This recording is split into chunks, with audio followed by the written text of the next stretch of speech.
So, welcome everyone. Welcome to today's Dharma talk. And I've entitled today's Dharma talk as Two Realities and Staying with the One Who Knows. So, and this title is based on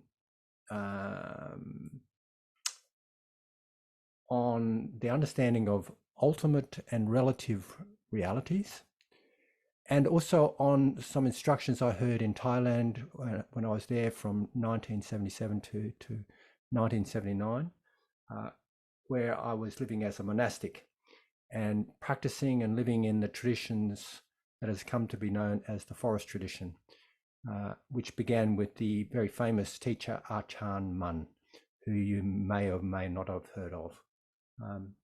But before I go into the meaning of the instructions, stay with the one who knows, or Yoga Puru, which is the Thai for that, I'd like to clarify a little bit about the nature of reality and how to view the world and ourselves if we want to realize nibbana. So in the Buddhist teachings, there is a distinction between conventional truths and ultimate truths. This isn't elaborated much in the Theravadan perspective. However, it is a lot in the Mahayana. And I've also heard it spoken of with the Western teachers of the Achan Chah tradition. Achan Chah was a disciple of Achan Mun, so it's that same forest tradition. And sometimes these realities are called relative reality and absolute reality. So a conventional truth is that today is Saturday, August the 5th, 2023, and we're online. And I'm coming to you from Lismore. And we also identify ourselves as male, female, non-binary, or other. And relative truths are based on the world of duality, which is the world that most of us live in. We need to live in a world of duality in order to be human. And in psychology, dualism usually refers to René Descartes' position on reality consisting of two substances. One, a thinking substance or the mind, and two, matter. So body and mind may interact, but they are divided from this particular perspective. So you'll often hear about the division of body and mind, and that's what dualism is. That's what it's called in psychology anyway, originating from that. But on a more broader and general sense, duality means living in the world of subject and object. So what I mean by this is that we all have roles, we all have jobs or occupations in life, and we have families, we have life histories.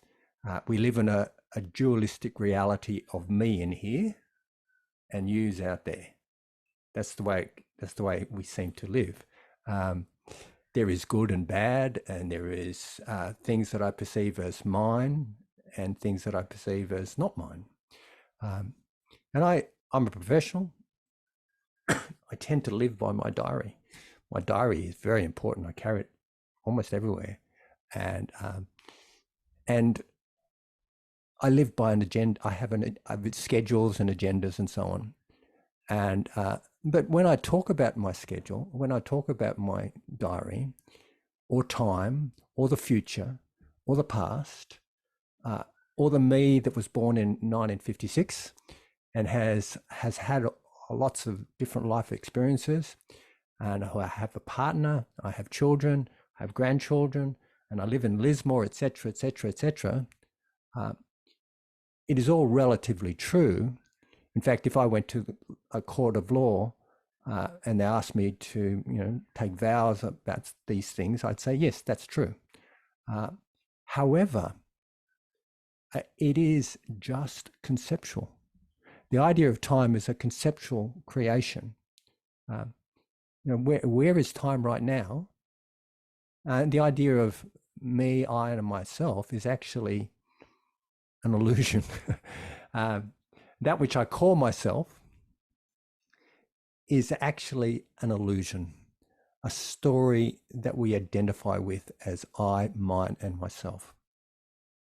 And the Buddha didn't say that the self doesn't exist, but he did say that it's not a fixed, autonomous, individuated, separate thing.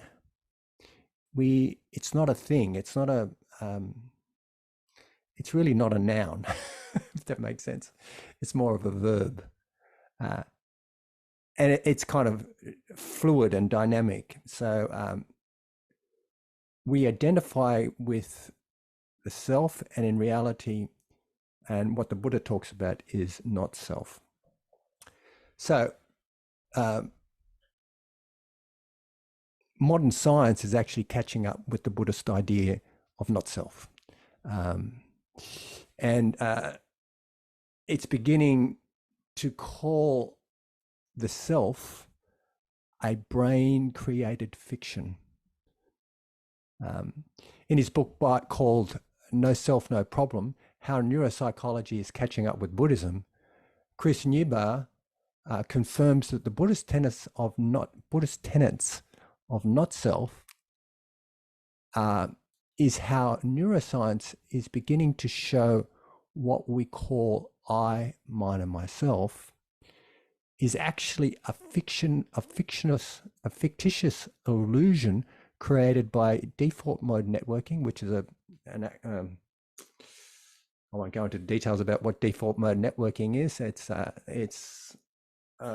function of the brain, our cognitions. When we've got nothing to do, when we're not focused on anything, we tend to slip into default mode networking. And one would think that it's not doing much, but in fact, it's being quite active. What it's being active about is,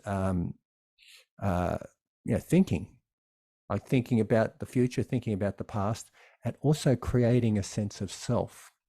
Like we're constantly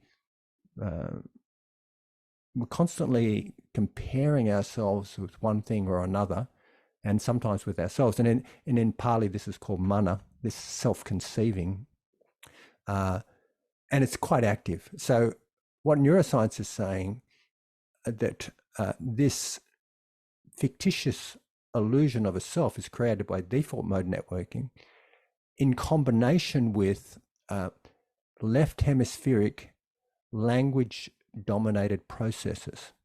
And this is quite interesting. Neuroscience have done a lot of research on this. They've worked with people with split brains where the left side of the brain and the right side of the brain have been severed. So, sometimes they've been severed because of operations. Sometimes it's just been severed because of natural processes. However, they've done studies on these types of people, and they will present to one side of the brain something like they'll present to the right side of the brain, for example, have a laugh, get up and laugh. And when they're laughing, someone will ask them, why are you laughing? Oh, because it's so funny, coming here and you're telling so many jokes and so on. That's why I'm laughing. But it's the left side of the brain is actually creating with logic a kind of meaning to something. So it's like something happens in life and the left part of the brain creates a story about it to give it meaning, to make sense. And look, I know some people with Korsakoff syndrome, and Korsakoff syndrome, some of you may know, is an issue about, it's an issue about memory. Often people lose whole slabs of their life and they can't remember moment to moment. And what happens with people who are with Korsakoff syndrome often is that there's confabulation. In other words, they create a past. So this this left hemisphere dominant language-centered part of our brain creates stories. It creates reasons for things, creates rationale. So we kind of create the world, we create ourselves with our thinking processes.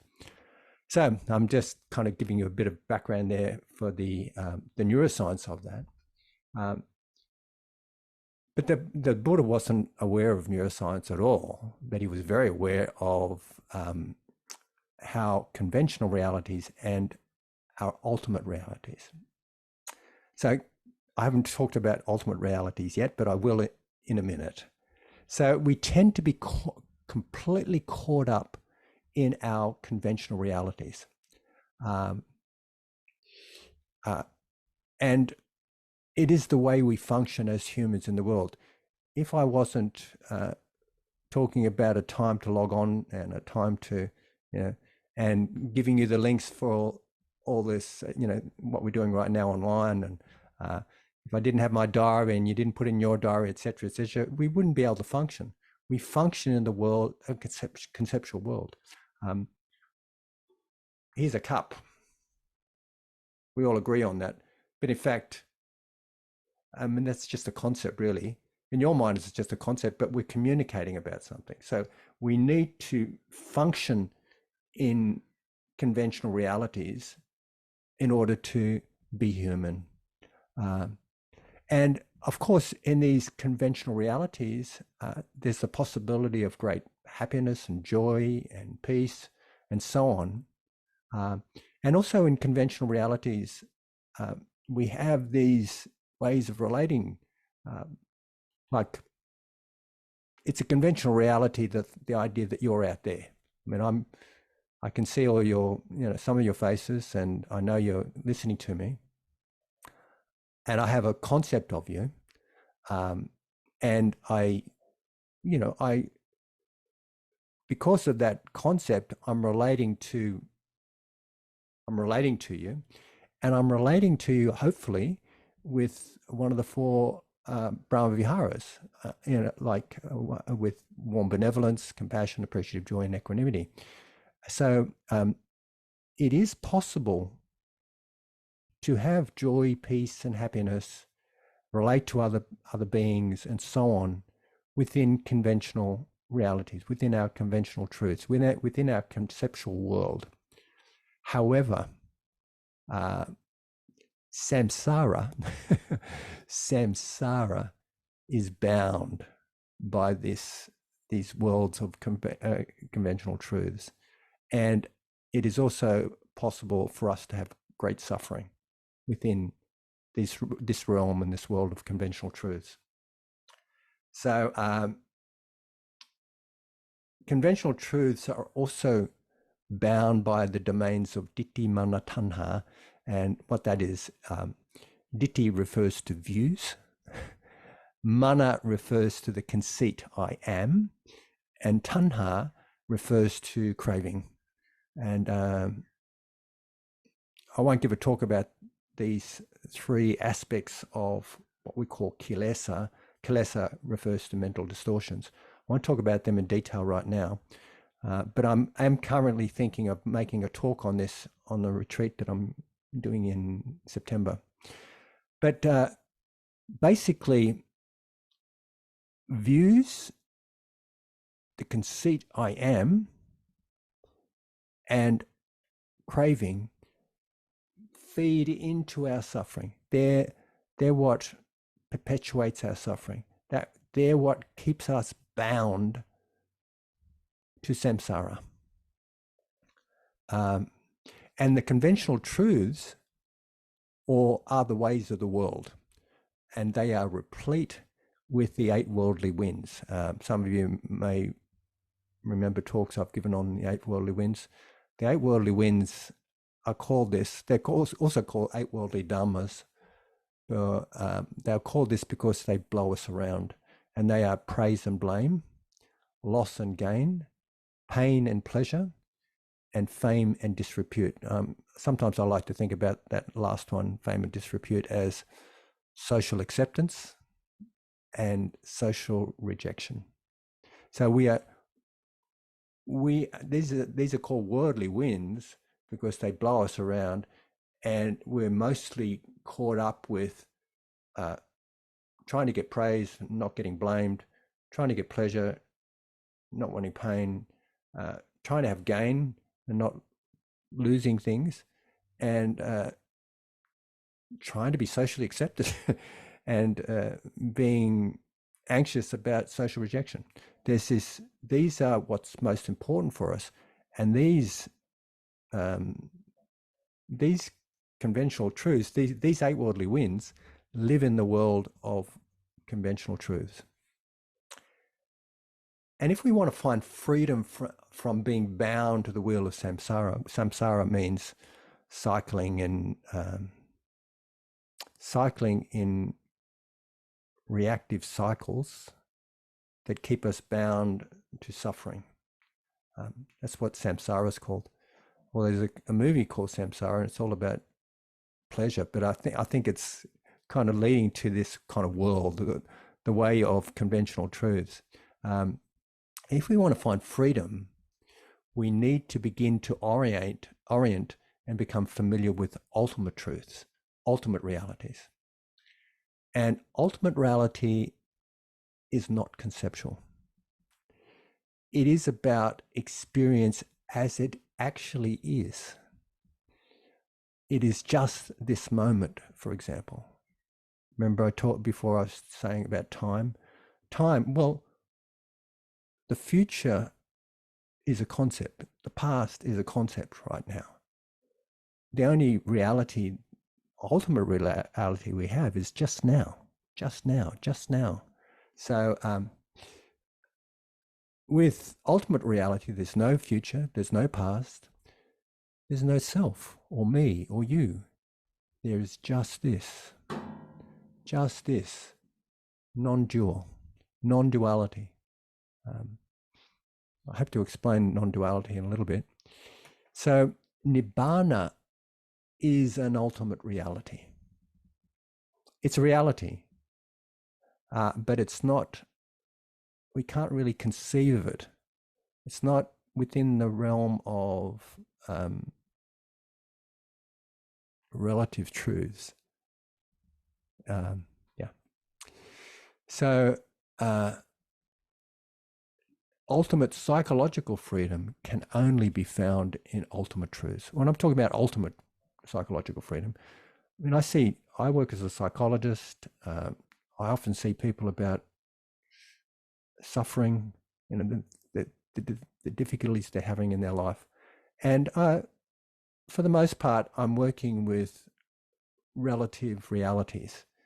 I'm helping, I feel like that I'm helping them sort out their lives so that they can relate to one another happily and harmoniously, and not have so much suffering. But ultimately, ultimate freedom, nibbana, which cannot be described, it doesn't fall within, is unconditioned, is ultimate freedom. Okay, so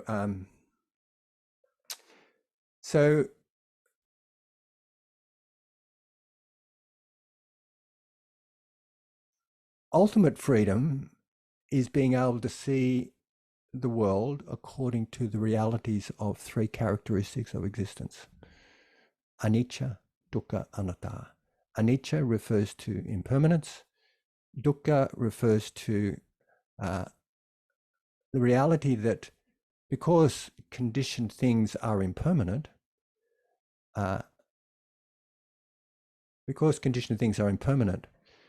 they cannot bring enduring happiness because they change. Even though my cup of tea is really nice and it's bringing me some happiness, it's going to finish. Even though my lovely relationship with my partner, who we've been together now for 36 years, we have our ups and downs. It's really wonderful. It's ultimately dukkha. It's ultimately dukkha because it's going to change. You know, one day one of us will die first, or maybe we'll die together. I'm not sure, and we'll be parted from each other. Actually, I get parted from her all the time. I go on retreats, and she goes on workshops and conferences and so on. So it's not enduring happiness. So this is a characteristic of existence, and the other characteristic of existence is anatta, meaning not self. It's also the way we understand the term emptiness, meaning that there is no thing. Everything is interdependent. I won't give a great talk on emptiness right now, but there is no independent thing. There is no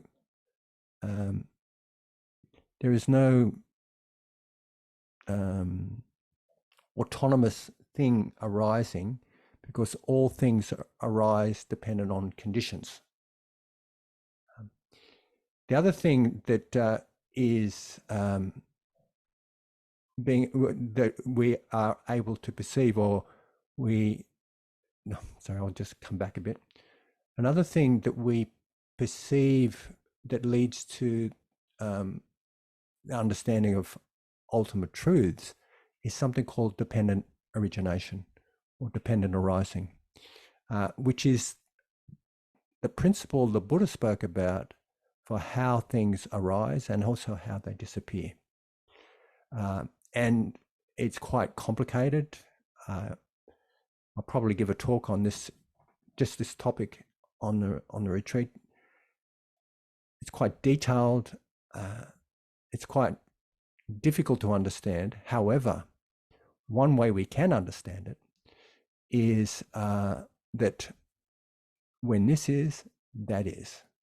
When this condition is present, something arises.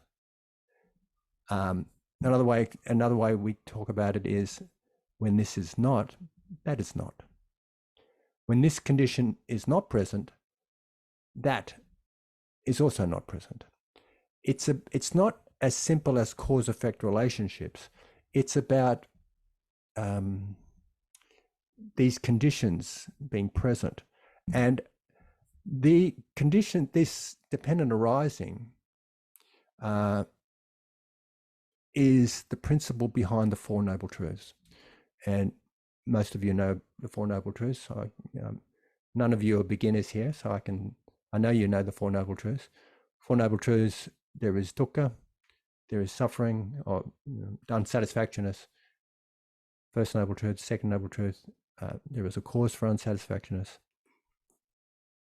Third Noble Truth: there is the possibility of freedom or nibbana. And the Fourth Noble Truth: there is a way to find freedom. So these, in fact, are, sometimes I talk about them as two cause-effect relationships. They are, in fact, not as straightforward as that. It is about when there is craving, when this is, there is suffering.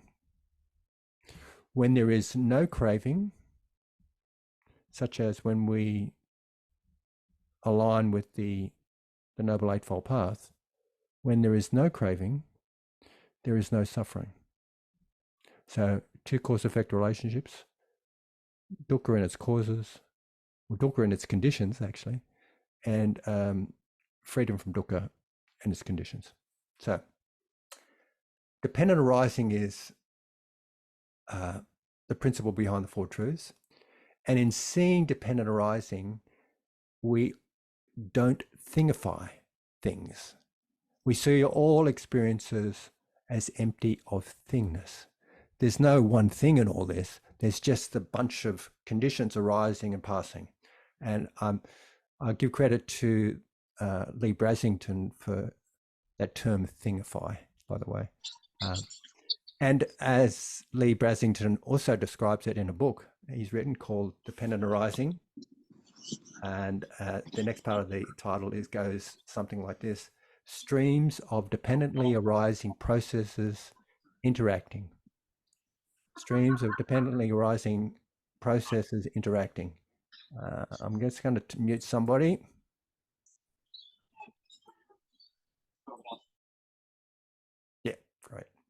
So streams of dependently arising processes interacting. He's nicknamed it Soda Pie. Soda Pie is the way things actually are, where, we like to think we're solid, lasting, person going through life. This is me, and I look at photographs. I'm going to a school reunion in October. It's the 50th anniversary of our, in those days we used to call them sixth form, HSC was sixth form, year 12. So it's the year 12 50th anniversary. So 50 years since I left school. We think we're the same person as we were then, but we're not. We're this process of processes interacting and kind of becoming things and changing to things. Not becoming things, not thingifying, but this kind of dynamic of interactions, this, that, this leads to that, this leads to that. So with the soda pie, or streams of dependently arising processes interacting, we view ourselves as just processes. And when we view others, they are not personalities, but soda pie. We don't solidify problems in life as concrete, but rather we see problems as dynamic expressions of impermanence, of dukkha, and of anatta, or of not self, or emptiness. And on the path to awakening, these experiences become our teachers. So there's a very short sutta called Mogaraja's question. It's in Sutta Nipata 5.15. And Mogaraja was a venerable monastic. So he was called venerable, so he must have been venerated. And he went up to ask the Buddha, how should one regard the world so one is not seen by the king of death? Now, this means, how can one view the world if they wish to realize the deathless? The deathless is one way nibbana is described. Because nibbana is unconditioned, it does not arise, and it also does not change and does not pass away. It is not born, and thus is also deathless. So what Mogaraja is asking is, how can we look upon the world if we want to realize nibbana? And the Buddha answered in the following way: look upon the world as empty, Mogaraja, ever mindful. Uprooting the view of self, you may thus be one who overcomes death. So regarding the world, one is not seen by the king of death. That's pretty. So basically, the Buddha's saying, see emptiness, see dependent arising,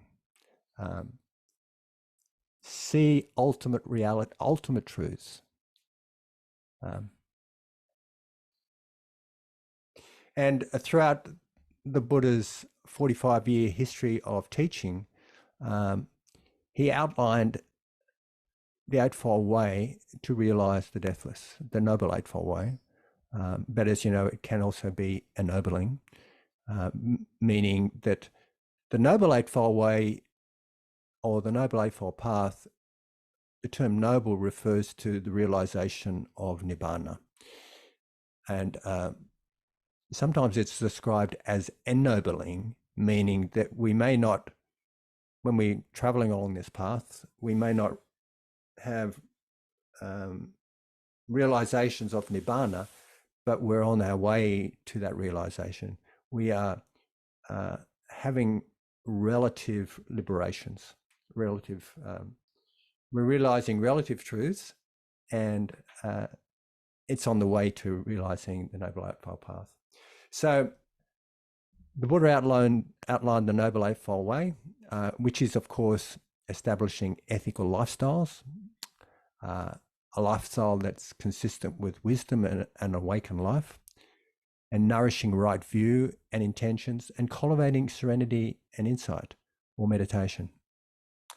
All of the meditation practices he instructed in were oriented to ultimate reality, to perceive life as it actually is, including the divine abodes. And I mentioned earlier that we can work with the divine abodes in relative realities. However, ultimately, they're about reducing greed, ignorance, and hatred. And ultimately, they're about stepping on the path to nibbana. So recently I went on a retreat. It was 7 weeks.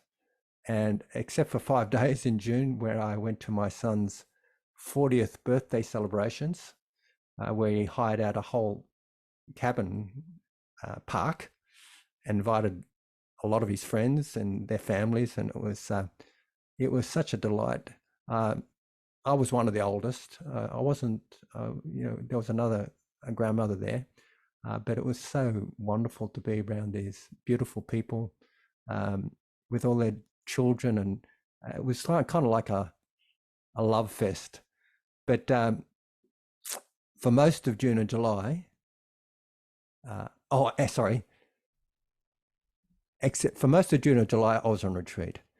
However, except for this 5 days, and also about 4 or 5 days in July, where I went down to Sydney to help my partner with some family business, and ended up driving a motor scooter, disability scooter, to Canberra. So for most of that retreat, however, I was endeavoring to recognize and see ultimate realities. When I was away, however,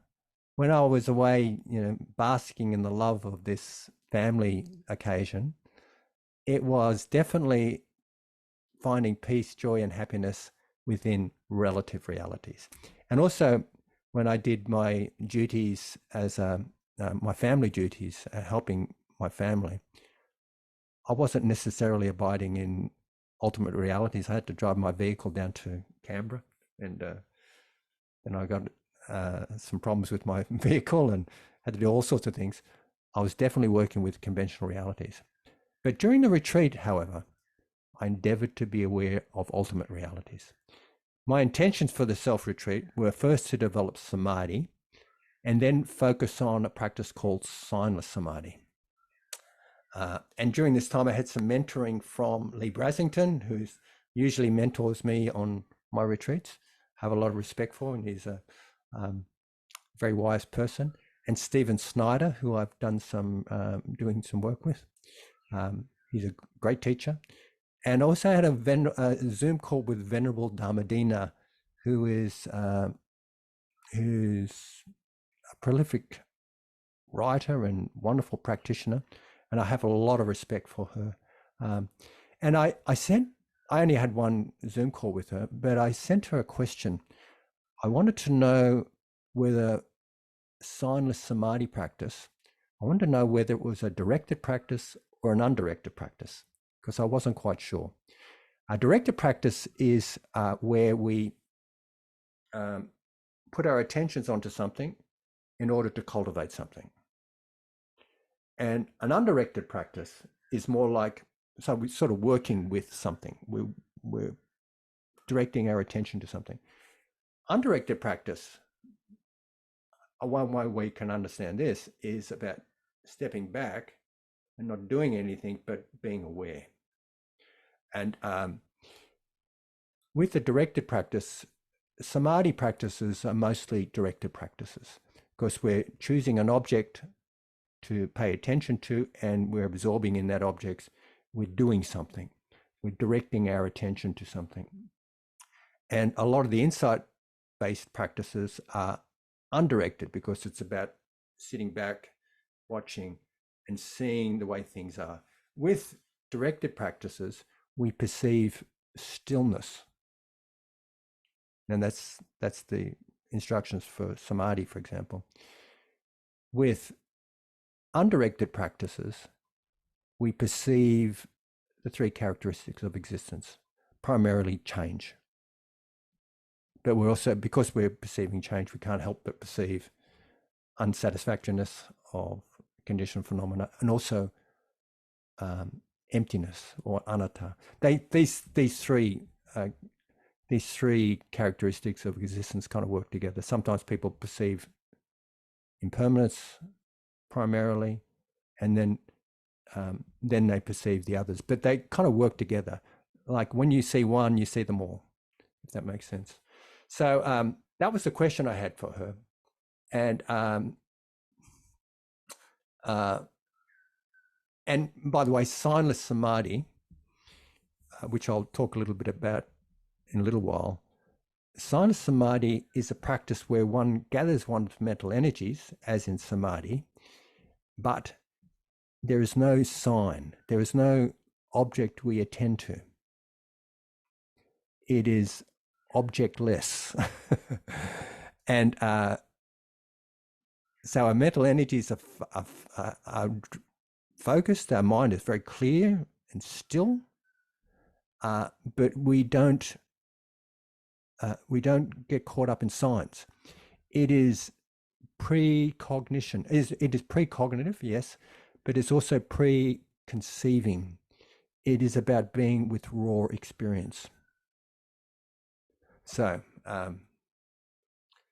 signs, it is signless, and a sign is the way we recognize something. I'm looking around the room, I recognize the trees outside, I recognize your faces. You all have a sign. And when you look into that in detail, that's really a concept. It's a perception.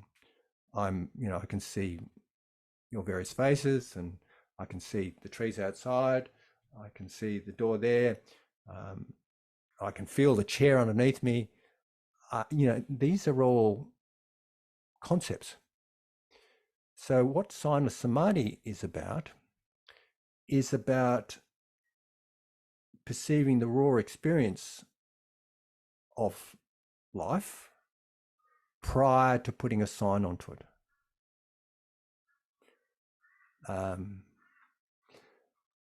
Many of you have heard me talk about the Bahya Sutta. The Bahya Sutta is a famous sutta. It's about Bahya, who thought he was awakened. He thought he was on an arahant, or doing the practices to become an arahant. And one of his relatives who had recently died and been born in the Deva realms come along and said, no, you're wrong. You're not an arahant, and you're not doing a practice that'll lead to arahantship. So, don't be self-deceiving. And this is on the coast of India, the west coast of India. He was living on the coast. And so Bahya said, how do I get enlightened? Who can lead me to awakening? And this David said, look, there's the Buddha, and he's abiding in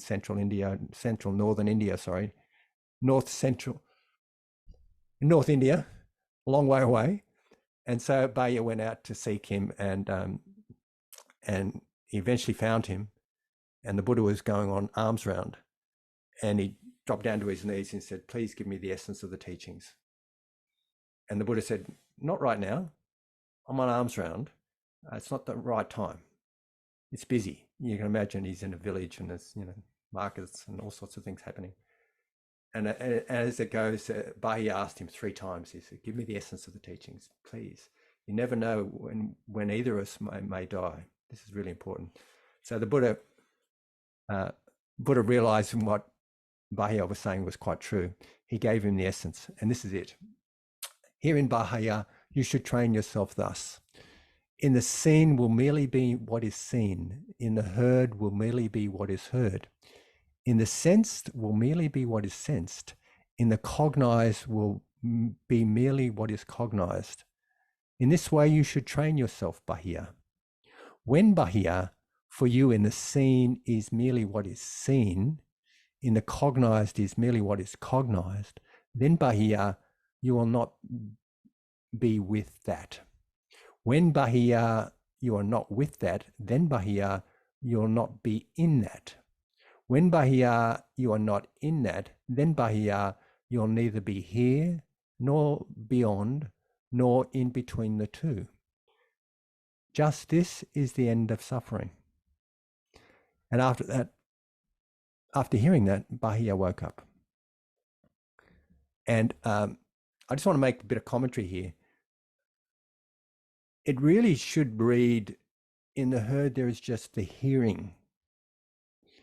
In the seeing, there is just the seeing. In the sense, there is just the sensing. In the cognize, there is just the cognizing. Because what this is about, this dependent arising and sotapai, or streams of dependently arising processes interacting, are verbs. There's no thing in all this, and they're using it in that original translation. They're using nouns. So that's a bit of commentary.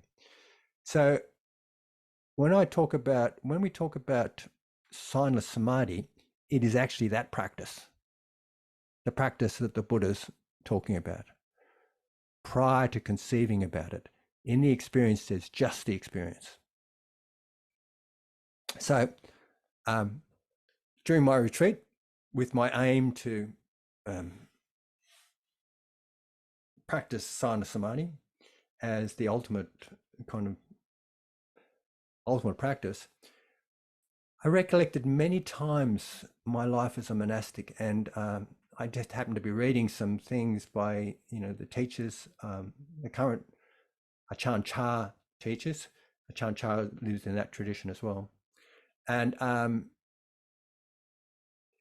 I eventually had a conversation with Dhammadina, and I described my practice, and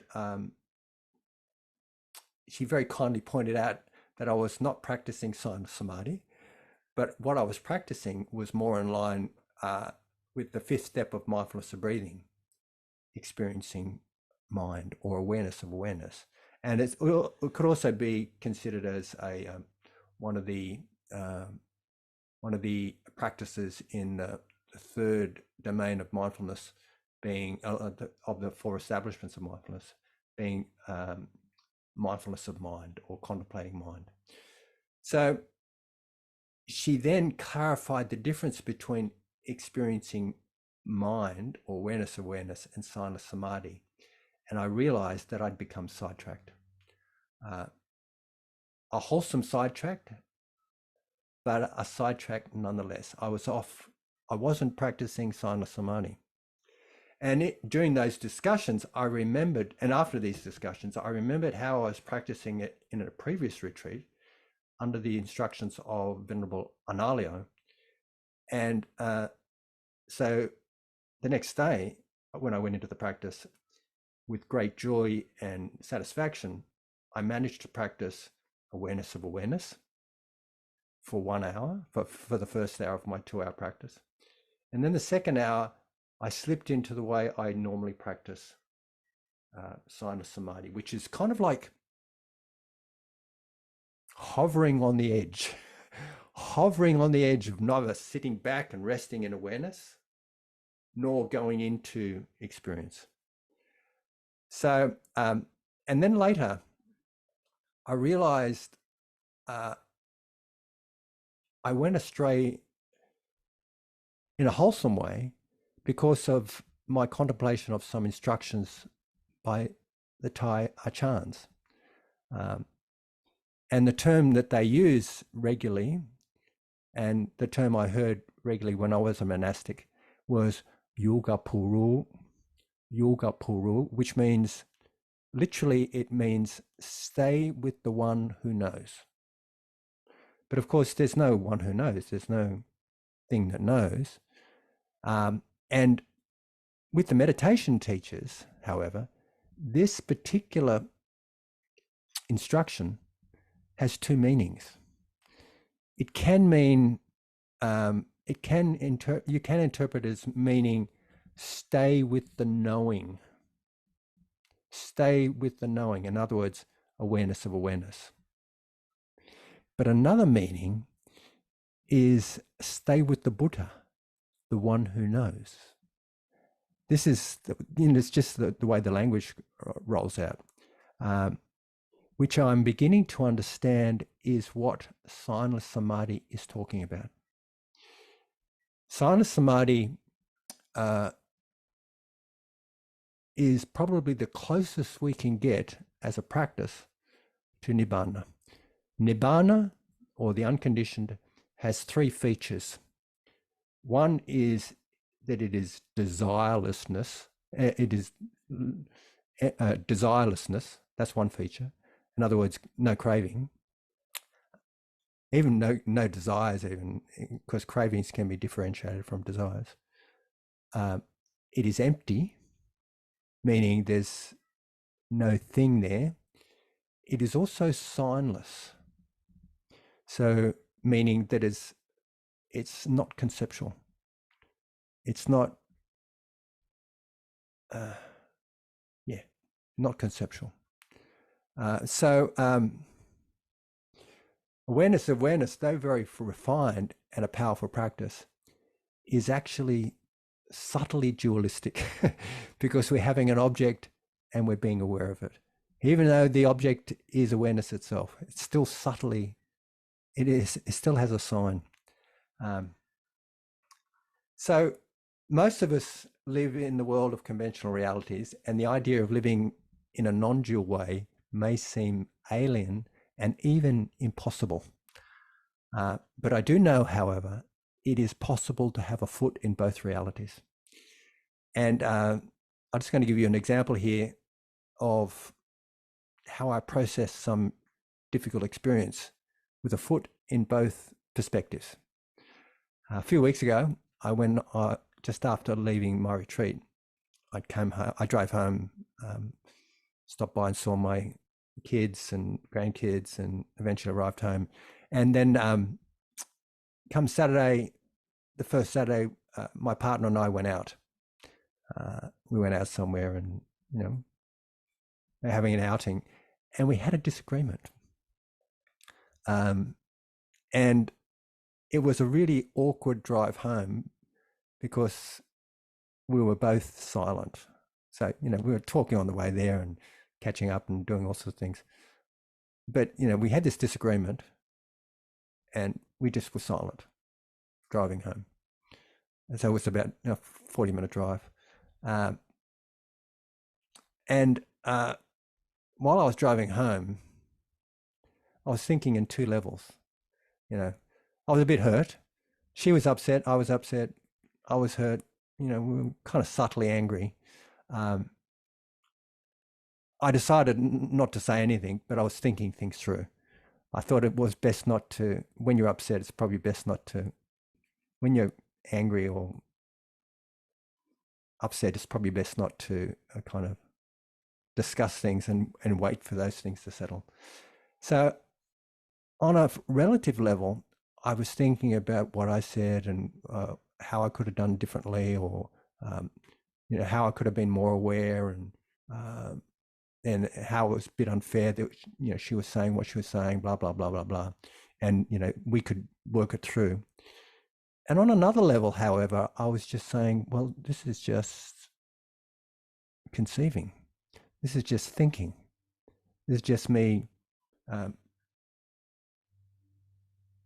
Really, right, what's happening right now, I was sitting in the car, kind of feeling awkward. Really what was happening was just, sounds and smells and touches and tastes and, the conceiving or thoughts happening. But behind all that, there was just nothing. There was just empty.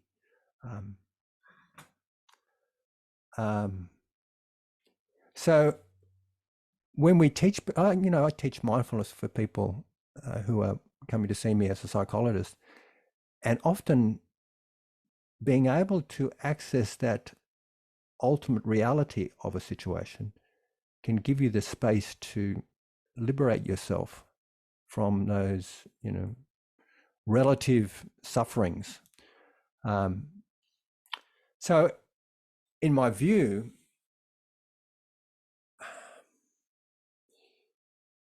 I can watch my ego defending myself, and from a position of mindfulness, of mind states, and also acknowledge the reality of this moment as being empty. And I think at a very practical level, we need to act skillfully by not forgetting the absolute reality, but working the best we can within and operate within the world of relationships, people, places, and things with the Eightfold Path in a way that is, we have wholesomeness in mind with an understanding of both relative and ultimate realities.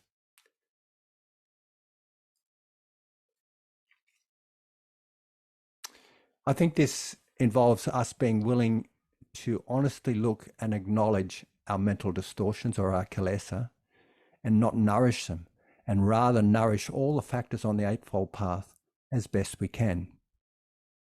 And remember, the Eightfold Path involves right view, right intentions, right speech, right action, right livelihood, right effort, right mindfulness, and right concentration. And we can stay with the Buddha, the one who knows, and act according to what we understand this awakened perspective to be. Now, if you study the historical Buddha, you study about what he did in certain situations. My understanding is that he lived in emptiness. However, he interacted with people, places, and things. He acted also in the realms of relative realities with compassionate wisdom. And this included nourishing and being wholesome, benevolent, and compassionate. In other words, there is someone out there. There is the relative realities of beings out there in the world. So when we stay with the one who knows, which is the Buddha in our own hearts, we act in accordance with what we understand is in accordance with this compassionate wisdom. And if we have the opportunities to withdraw from the world, such as when we practice in a formal sense, when we practice meditation in a formal sense, and you sit down, you put aside roles and responsibility, you put aside thoughts about the future and the past, and we find a space where we can be no one, going nowhere, and nothing we have to do. We can immerse ourselves in the practice, and we can immerse ourselves in emptiness and seeing streams of dependently arising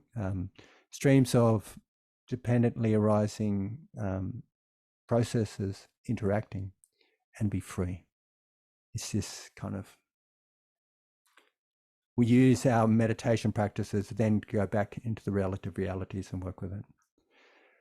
So thank you for listening to this Dharma talk, and may it be helpful on the path to awakening and freedom for all sentient beings.